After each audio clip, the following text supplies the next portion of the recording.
Fala, loucos do Bando Fala Fiel, como é que vocês estão? Vocês estão belezinha? Rapaziada, esse vídeo aqui eu tô gravando logo na sequência do vídeo da coletiva do Ramon Dias, que foi ao ar ontem à noite, tá? Provavelmente vocês estão vendo o vídeo agora de manhã, na sexta-feira ou na hora do almoço. Não sei a hora que eu vou disponibilizar este vídeo, mas vai ser até a hora do almoço, tá? Mas entendam como o assunto foi de ontem. Falei no vídeo de ontem que eu iria fazer um vídeo aqui do real problema do Ramon Dias no Corinthians, né? Você tecer críticas por tecer críticas é muito fácil, né? Ah, que trabalho lixo, que trabalho horrível, né? Eu demitiria o Ramon Dias ontem, né? Eu não acho que é pra mandar embora o Ramon Dias, não, tá? Eu acredito muito na continuidade de trabalho. Eu só acho que ele precisa ser cobrado em uma situação específica, que é parar de ser um desesperado louco quando o Corinthians está perdendo o jogo. Eu acho que o Ramon Dias tem boas ideias de jogo. A equipe do Corinthians ela é bem estabelecida, é um time que joga pelo meio, é um time que joga com 2 atacantes, 3 volantes e um engante entre essas duas partes aí. Nem todos os times jogam assim no Brasil. Acho que ele conseguiu reunir o maior número de bons jogadores com qualidade, que eles conseguem fazer bons jogos, como o Carrilho, o Memphis Depay, o Garro, o Yuri Alberto, né? E essa qualidade muitas das vezes sobressai, principalmente nos mandos do Corinthians, né? Uma equipe que faz muitos gols. Pô, não fez gol contra o Palmeiras em Itaquera, mas na final ele foi campeão, né? E também fez apenas um gol contra a equipe do Huracan. Mas em geral faz de pelo menos 2 gols todas as partidas. Fez, né, 2 gols todas as partidas em solo de Itaquera, né? Nas partidas do Paulistão. Fora que também estava vindo muito bem no Brasileirão do ano passado, né? Uma equipe bastante ofensiva do Corinthians, sim, e que tem muitas formas de atacar, tá? Eu acho sim uma boa ideia de jogo. Acredito que quando o Ramon Dias muda a equipe, isso nem sempre, tá? Mas quando ele muda a equipe do primeiro para o segundo tempo, ele ainda tem uma ideia ou outra do que ele quer, mas eu acho que o principal problema e o motivo de eu estar fazendo esse vídeo são as substituições ao decorrer do segundo tempo, quando o Corinthians está perdendo. Quando o Corinthians está ganhando, ele consegue manter o que está sendo feito, mas quando o Corinthians está perdendo, geralmente ele faz umas engenhoca muito louca, assim, bem de pardalzão, tá ligado, mano? Os bagulho muito loucão, assim, fora da caixinha, mas não de uma forma criativa, de uma forma desesperada, né? Eu trouxe aqui alguns exemplos de quando aconteceu isso. Eu lembrei de 4, tá? Ontem, contra o Huracan, Flamengo, Copa do Brasil, na volta em Itaquera, que foi 0-0, Racing, na Argentina, 2-1 para o Racing, eliminação na Copa Sul-Americana. Barcelona de Guayaquil, em Guayaquil, na verdade são 5 jogos, né? E o São Paulo no Morumbi, no 3-1 para o São Paulo no Campeonato Paulista. A única partida que a gente perdeu no Paulistão. E eu vou trazer aqui os motivos, tá? Começando da mais antiga para mais contemporânea. Corinthians 0, Flamengo 0. A primeira partida havia sido 1-0 para o Flamengo no Maracanã, partida de ida da Copa do Brasil. Aquele jogo todo mundo lembra que o Corinthians foi num 4-4-2. A galera reclamou que o Corinthians foi com 2 meias, né? Tanto o Coronado quanto o Garro. E na verdade deveria ter ido um pouco mais cauteloso ido contra o volante. Mas eu não acho que o problema tenha sido esse. Eu acho que o problema foi realmente a formação tática. O Felipe Luiz sabia naquele momento que o Corinthians estava jogando no 4-4-2 losango. Então, ele abriu um maluco bastante ofensivo pela ponta esquerda, que era o Bruno Henrique, que estava em cima do Fagner, e deixou o lateral esquerdo dele subir. Automaticamente, um dos nossos volantes ele iria abrir para ajudar na marcação, só que sempre chegaria atrasado por questão geográfica do gramado. E abrindo esse espaço, você teria os caras do meio infiltrando, como o próprio Arrascaeta. O Flamengo também jogou no 4-4-2, só que numa disposição diferente, né? Parecia um 4-2-3-1, com o meio aberto e um ponta aberto, né? Que era o Bruno Henrique, né? O gol do Flamengo sai numa dessa. O Charles não consegue acompanhar, acho que o Alexandre ou o Bruno Henrique, e fica o Bruno Henrique e o Alexandre em cima do Fagner. Não deu outra. O Hugo também falhou naquele gol. Flamengo 1-0. Ele consegue consertar esse problema no segundo tempo contra o Flamengo. Se não me engano, ele vai com uma linha de 5, né? Com alas, conseguindo coibir o Flamengo e ter até um segundo tempo que poderia ter até arranjado empate se o Corinthians tivesse um pouco mais de sorte. Na volta em São Paulo, ele muda a equipe e vai jogar no 4-2-3-1, com o Thales Magno aberto e o Romero aberto, já pensando nessa questão do Flamengo, né? Ele jogou naquele jogo com Hugo Souza, Mateuzinho, Gustavo Henrique, André Ramalho e Matheus Bidu numa linha de 4. Foi um 4-2-3-1. Charles de volante, José Martínez de volante, Na frente deles dois, a linha de 3, né? Romero de ponta direita, Thales Magno de ponta esquerda, o Garro estava à disposição de meia e o Yuri Alberto centroavante. A gente não tinha o Memphis Depay para a Copa do Brasil porque ele chegou um pouco depois, né, rapaziada? Durante o jogo, o Bruno Henrique é expulso e o jogo muda consideravelmente, né? E aí começa os erros, vai pro segundo tempo, né? O Corinthians mal consegue atacar esse jogo, tá? Não trouxe nenhum perigo pro Rossi nos 90 minutos, o goleiro do Flamengo, né? As substituições que o Ramon Dias faz, ele coloca o Carrilho no lugar de José Martínez, ok? Que o Flamengo não ia atacar muito mais, né? Então você coloca o cara mais de qualidade para armar o meio campo. Talvez até pudesse começar com o Carrilho, né? Pensando aqui agora, né? Ele coloca o Torres no lugar do Gustavo Henrique, não lembro o motivo disso, não sei se o Gustavo Henrique sentiu, zagueiro por zagueiro. Depois ele coloca o Coronado no lugar do Charles, ok também, foi pra cima, ficou com porra, Coronado, Garro e Carrilho nesse meio campo, né? Ficou bastante ofensivo até. E aí ele me mete o Giovani no lugar do Mateuzinho, e aqui já virou bagunça já, né? Porque na sequência ele coloca o Pedro Henrique no lugar do Thales Magno e ficou uma porrada de atacante, ficou tipo 3 zagueiros, né? 2 zagueiros, né? Mais o lateral, um monte de atacante e foda-se, né? Você ainda tinha o Garro e o Igor Coronado no meio campo, mas você destruiu completamente ali a estrutura de time, né? Ficou um bagulho meio monstrengo, né? Eu lembro que tinha Giovani, Thales Magno, durante determinado tempo, né? Pedro Henrique, Yuri Alberto, todo mundo no ataque lá e não tinha uma construção vindo de trás, né? De repente, sei lá, mano, poderia ter feito diferente, mantendo a estrutura tática, mas só substituindo as posições, né? Você deixando o Coronado e o Carrilho fazendo a saída de bola, o Garro, mas não ter colocado o Giovani no lugar do Mateuzinho, né? Um atacante. Deixado ter esse balanço durante o jogo, né? Se você colocar mais um atacante, não tem o balanço, você precisa jogar a bola pra frente, porque não vai ter ninguém construindo pelos lados, né? Enfim, é mais questão tática, né? Aqui acho que a primeira pardalzice dele. Deixa eu botar aqui. Racing 2-1 Corinthians 2024. E fora o Corinthians estava com um jogador a mais, né? Então ele poderia ter sido um pouco mais criativo, eu acho, contra o Flamengo, né, mano? Criar outras alternativas do que simplesmente torar de atacante o jogo lá e ver o que dá, né? Contra o Racing, a Avedianeda. Não sei se vocês lembram, o Corinthians começou muito bem essa partida. Faz 1-0 com o Yuri Alberto, poderia ter feito 2-0 com o Rodrigo Garro. E na sequência o Martínez faz um pênalti idiota, né?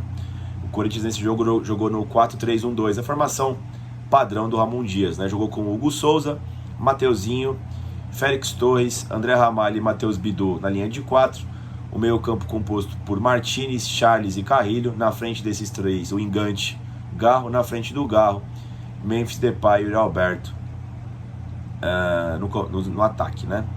O Corinthians começou bem, poderia ter feito 2-0, deu errado. Martínez fez um pênalti idiota. Depois a zaga do Corinthians vacila no lateral, que foi cobrado rápido pelo Racing. Você já sabe o que aconteceu.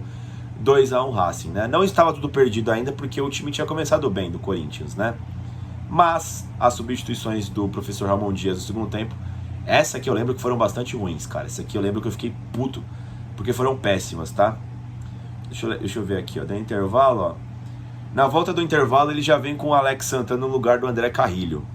Motivo? Não sei, né? Você precisaria atacar e você vem com o Alex Santana, né? Aí ele vem com o Bidon no lugar do Charles. Ok, até que faz o sentido. Só que nesse mesmo momento ele tira o Rodrigo Garro e bota o Thales Magno, mano. Foi pro 4-2-4, ficou com o meio campo com o Bidon. Não, ficou um 4-3-3, mas ficou Bidon, Alex Santana e Martínez. Quem é que arma essa porra, né? E você tinha o Coronado no banco naquele momento. Beleza, talvez o Garro não estivesse jogando bem, mas assim, não era também jogo pra tirar o Garro, né? Venhamos e convenhamos, né? Um dos nossos principais jogadores que pode tirar um coelho da cartola, né? Aí depois ele coloca o Romero no lugar do Martínez. Aí o meio campo fica Brando Bidon e Alex Santana supostamente armando. Romero, Depay, Yuri Alberto e Thales Magno no ataque. A porra do 4-2-4 que não funciona em caralho nenhum, né? Aí ele coloca o Coronado no lugar do Memphis Depay, colocando meia, mas era tipo, foi igual contra o Huracan, faltando 10 minutos.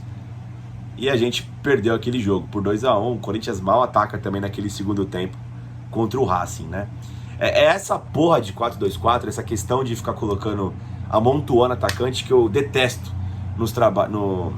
nas mexidas durante o segundo tempo, quando o Corinthians precisa por parte do Ramon Dias, tá ligado, mano? Você vê que é uma coisa corriqueira que acontece com o técnico corintiano, né? E Já esse ano, né, São Paulo 3, Corinthians 1, em 2025, no Morumbi, né, primeira fase do Campeonato Paulista, né. Vamos ver aqui como é que foi esse jogo mesmo. Corinthians estava sem Rodrigo Garro. Nesse jogo aqui, ele fez uma coisa que na coletiva do Huracan ele disse que era impossível, né, mas ele já fez. Não sei o motivo do porquê ele mudou, mas o Corinthians naquele momento sem Rodrigo Garro ficou alternando entre Coronado e Memphis Depay para ser o engante, né, para ser o camisa 10 atrás dos dois atacantes, né. Ele fez metadinha Depay, metadinha Coronado nas partidas antes de pegar o São Paulo, que era o primeiro grande clássico, né, naquela altura, né. Tinha pegado Água Santa, Noroeste, Velo Clube, Bragantino, time meio lixo assim, antes de pegar o São Paulo, né. Naquele jogo ele foi a campo com o Hugo Souza, Mateuzinho, André Ramalho, Kaká e Matheus Bidu. A linha de 4, depois os 3 volantes, né, Ranieri, Alex Santana e Carrilho, o engante Coronado, na frente do nosso meia, Memphis Depay e Alberto. O jogo foi bastante igual na primeira etapa, entre o Corinthians e São Paulo. O Corinthians poderia ter feito um gol de cabeça com o Kaká numa bola parada, onde o Rafael fez uma grande defesa, o goleiro do São Paulo. Achei que o Corinthians foi até melhor que o São Paulo na primeira etapa. No segundo tempo, logo no começo, num vacilo do Mateuzinho, o Lucas faz um gol de cabeça para a equipe do São Paulo, né? O Corinthians entra em parafuso, o Carrilho entrega o jogo junto com o Bidu, São Paulo faz 2-0 com o Oscar. Logo na sequência o Martins desconta com o petardo de fora da área, mas depois o Lucas mata o jogo numa tabelinha vagabunda ali que, porra, ninguém marcou do Corinthians, né? O Corinthians que sempre oferece um convite ao prazer para o Lucas, né? O Lucas joga bem contra o Corinthians, né? Até pelo espaço que ele tem. Mas vamos ver aqui as substituições, que eu lembro que eu tinha ficado bastante incomodado com elas, né? O Corinthians, ele volta com o Martins no lugar do Alex Santana para esse jogo, porque o Alex Santana tinha tomado cartão amarelo logo no começo da partida contra o São Paulo, né? Foi uma questão de cartão amarelo. Sai o gol do Lucas de cabeça, sai o segundo gol do Oscar no vacilo do Bidu e do Carrilho, e aí, como sempre, né? Nosso querido Ramon Dias foi pro 4-2-4. Tirou o Ranieri e já botou o Romero, né? Na verdade não, né? Ele ficou com o meio campo ali com... Foi pro 4-3-3, né? Ele ficou com o meio campo ali com Coronado, Carrilho e Martins, né? Aí ele ficou com o ataque com o Yuri Alberto, Memphis e Romero, né? Até aí tava ok, o Corinthians desconta com o gol do Martins, né? O petardo de fora da área. Na sequência, São Paulo faz o 3-1. Foi tipo bem na sequência, um minuto depois. E aí, já no final do jogo, ele coloca Thales Magno no lugar do André Carrilho, vai amontoando atacante, né? Tira o Igor Coronado e coloca o Rian, perde o meio campo, né? Fica com o Rian, o Ranieri e Martins, né? Esse era o time armando o Corinthians ali no final do jogo. E o Corinthians não fez mais nada, né, pessoal? Foi basicamente isso que aconteceu. Então, assim, ele tem esse costume, né? De tirar meia e botar atacante como se não houvesse amanhã. Outro jogo, Barcelona de 3-0 no Corinthians, né? 2025, que foi o jogo lá de Guayaquil. Cadê aqui os destaques? Guayaquil, é isso. Isso, perfeito. Esse jogo aqui, pessoal, isso aqui eu admito que o Corinthians tinha um puta de um problema antes do começo da partida. Que o Corinthians não tinha disponível nem o Martins e nem o Ranieri, que ambos se machucaram, não sei se vocês lembram, né? E o Corinthians, as partidas que o Corinthians foi minimamente decente defensivamente foi quando tiveram Martins e Ranieri jogando junto. Ao decorrer do ano de 2025, o professor Ramon Dias descobriu isso. Não era como ele jogava no ano passado, onde teve as 9 vitórias, aquele time tinha Carrilho, Breno Bidon e apenas o Ranieri defensivamente, mas durante esse ano com muito problema defensivo, ele teve que sacar o Bidon e colocar o Martins na equipe, que tinha feito boas partidas, tá? Ele mereceu essa inserção na equipe titular. E aí, para esse jogo contra o Barcelona de Guayaquil, ele não tinha esses dois volantes de contenção. Então ele foi jogar com uma linha de 3 lá no Equador, né? Ele foi com Hugo Souza, Félix Torres, Gustavo Henrique e João Pedro. O meio-campo foi composto com o Mateuzinho como ala, o Hugo como outro ala, Bidon e Alex Santana na cabeça da área, né? O Garro na frente deles, Memphis Depay e Yuri Alberto. Na prática ficou tipo um 5-3-2, né? Ou 5-2-3, depende de como você vê o jogo, né? Porque o O Mateuzinho e o Hugo não subiram muito. E ficou o meio campo basicamente com Brando Bidon, Alex Santana e Garro. O Barcelona teve todo o meio campo aquele jogo. O Corinthians não conseguia sair para jogar, porque tinha um muro, mas no muro não tinha ninguém protegendo na frente, né? Tinha poucas pessoas, né? O Corinthians até que se segura bem no primeiro tempo. Quem entrega o jogo é o João Pedro fazendo um pênalti idiota no jogador do Barcelona no finalzinho do jogo. O Barcelona faz um gol de pênalti logo no final da primeira etapa, né? O que obriga o Ramon Dias a mexer na equipe para o segundo tempo. E convenhamos que não foram as melhores mexidas, né? Ele volta para o 4-3-1-2, a formação preferida dele. Ele entra com o André Carrilho no lugar do Félix Torres. Volta para a linha de 4. Saca o João Pedro, que não estava bem, coloca o Ramalho, né? Então fica o que? Ramalho e Gustavo Henrique, Mateuzinho e Hugo, Carrilho, Alex Santana, Brando Bidon e o Garro, né? Voltou pro 4-4-2. Depois entra o Maicon no lugar do Alex Santana. Acho que aqui tava 2-0 já, né? Não, na verdade não, os gols saem com o Maicon em campo, né? Entra o Maicon no lugar do Alex Santana. Depois entra o Romero no lugar do Garro, tira o meia que tinha à disposição e fica tipo com Maicon, Alex Santana. Quem ficou? Maicon, Bidon e Carrilho no meio campo. Você perde seu meia que estava à disposição ali, não bota o Coronado, né? Entrou o Romero, depois entrou o Thales Magno no lugar do Depay. Enfim, essa aqui eu até concordo, mano, que ele talvez ele fez o que dava para fazer devido às peças que ele estavam fora naquele jogo, né? Mas a galera não entrou bem também, o Corinthians fez um péssimo jogo e talvez a decisão de você não deixar a equipe povoada no primeiro tempo, uma hora alguém ia fazer cagada na defesa, e foi o que aconteceu, deu o João Pedro fazendo a defesa e depois foi desmoronando, né? Fora também o Corinthians competiu pouco aquele jogo, né? O Corinthians jogou muito mal aquela partida, tá? Essa aqui eu até boto menos culpa, tá ligado, mano, no Ramon Dias. Talvez até a questão não fosse ter mudado o sistema tático, que foi ruim, né? Os 3 zagueiros, mas o plano tava dando certo até o pênalti, isso aqui eu tenho que dar o braço a torcer. Mas de novo, mano, não me entra na cabeça você trocar meias por atacantes durante o jogo. Se trocar volante por atacante, beleza, mas meias não faz sentido, sendo que você precisava atacar. E assim, naquele jogo nem precisava atacar tanto, né? Pô, tomou 3-0, voltou eliminado pra São Paulo. Poderia ter segurado, ou 1-0, tava muito bom, 2-0, sei lá, mano, pra ter a chance de viver um novo dia, né? O Corinthians ali com o Ramon Dias, que tem esse costume de ir pro all-in, acabou se fudendo com força lá no Equador, né, mano? E a última partida, Corinthians 1 versus 2, Huracan, né? Que é o que aconteceu ontem, pessoal. No momento que ele volta pro segundo tempo no 4-2-4, cara, tava ok no primeiro tempo. Foi piorando durante o primeiro tempo, né? Mas acho que não havia necessidade de migrar do 4-3-1-2 que ele tava pro 4-2-4 que ele veio pro segundo tempo.